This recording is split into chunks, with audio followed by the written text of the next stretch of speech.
नमस्कार,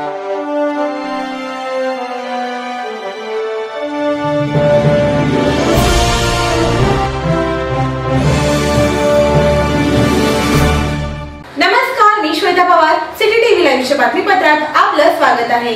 येत्या 22 जानेवारीला अयोध्येत रामलल्लाची प्राणप्रतिष्ठा होणार आहे. त्यासाठी देशभरात मोठी तयारी सुरू आहे. तशीच तयारी जुना वालचंद कॉलेज समोरील श्री पंचमुखी हनुमान देवस्थानम येथे देखील सुरू आहे.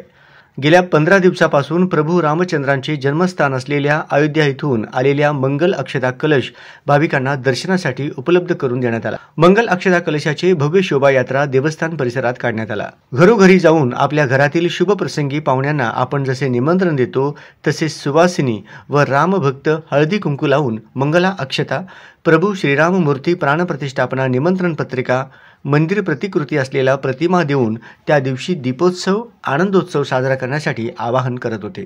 विवेकानंद केंद्र, कन्याकुमारी, सोलापूर यांच्या संकल्पनेतून श्री पंचमुखी हनुमान देवस्थानम व रामभक्तांच्या सहकार्याने हे वस्त्र विणण्यात येत आहे. धागे विणू या प्रभू श्रीरामासाठी या उपक्रमांतर्गत प्रत्येक रामभक्तांना हातमागावर 2 धागे विणण्याची संधी मिळावी व विणलेला वस्त्र प्रभू श्रीरामचरणी अर्पण व सेवा करण्याची संधी देखील मिळतोय, असे म्हणत सोलापुरातील अनेक रामभक्त सहभागी होत उत्साहाने श्रद्धेने हे वस्त्र विणताना दिसत आहेत.